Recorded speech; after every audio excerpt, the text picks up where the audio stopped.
రైతులు, ప్రజలు, ఉద్యోగస్తులు లేకపోతే సామాన్య ప్రజలు ఇబ్బందులు పడకుండా ఏమేం చేయాలి, ఏమేం ప్రాజెక్టులు తీసుకురావాలి, ఎన్ని ఉద్యోగాలు తీసుకురావాలా, రైతులకు ఏం మేలు చేయాలా, ఎన్ని ప్రాజెక్టులు పూర్తి చేయాలా, రాయలసీమకి ఏం కావాలనే దాని మీద అటు చంద్రబాబు నాయుడు గారు మేము ప్రత్యేకంగా మేమందరం కూడా కార్యకర్తలు అందరూ కూడా ఈరోజు ఇంటింటికి తిరిగి మేము చేసిన పనులే చెప్పుకోవడమే కాకుండా ఇంకా సమస్యలన్నీ అడిగి తెలుసుకొని మేమందరం బిజీగా ఉన్నాం.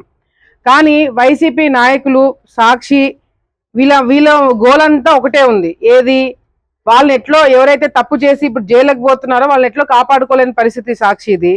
అది కప్పిపుచ్చాలన్నా, దాన్ని డైవర్షన్ చేయాలన్నా తెలుగుదేశం పార్టీలో ఏం జరుగుతుంది, తెలుగుదేశం పార్టీ నాయకులు ఏమనుకుంటున్నారు, వాళ్ళ ఇళ్లలో ఏం జరుగుతుంది, వాళ్ళు ఏం మాట్లాడుకుంటున్నారు, ఈరోజు అఖిలప్రియ ఎందుకు ముఖం మార్చుకుంది, ఈరోజు అఖిలప్రియ ఎందుకు ఈ విధంగా మాట్లాడింది, దీని మీద దృష్టి పెడుతున్నారే తప్ప రాష్ట్ర సమస్యల గురించి ఈరోజు సాక్షి కానీ వైసీపీ నాయకులు కానీ మాట్లాడలేకపోతున్నారు. రైతు సమస్యలు మొన్నటి వరకు మన ప్రాంతంలో చిన్న ఎగ్జాంపుల్ చెప్తా.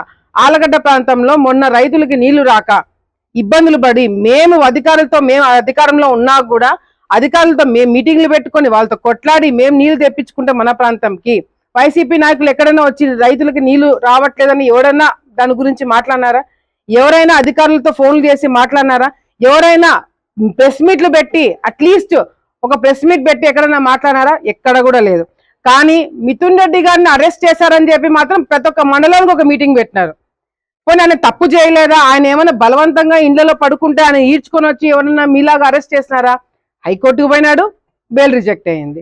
సుప్రీంకోర్టుకు పోయినాడు, బెయిల్ రిజెక్ట్ అయింది. అన్ని విధాలుగా అన్ని రిజెక్ట్ అయ్యి మీ కొద్దీ మీరు వచ్చి సరెండర్ అయినారు. ఎవరు మిమ్మల్ని వచ్చి లాక్కొని పోయి మిమ్మల్ని ఏమీ జైల్లో పడలేదు కదా. దాని మీద సాక్షి రాయదు. ఆలగడ్డలో ఏదో జరిగిపోతుంది, ఎవరో అయిపోతున్నారు, ఏందో జరిగిపోతున్నారని సృష్టిస్తున్నారే తప్ప ఎక్కడైనా ఆలగడ్డ సమస్యల గురించి ఎవరైనా మాట్లాడినారా? వైసీపీ నాయకులు ఎవరైనా దాని గురించి చర్చించినారా? నేను చెప్తున్నా, నేను ఇంకా వైసీపీ నాయకులు సలహాలు కూడా ఇచ్చినాను. జొన్నలకి డబ్బులు పడలేదు, అడగండి అని చెప్పిన.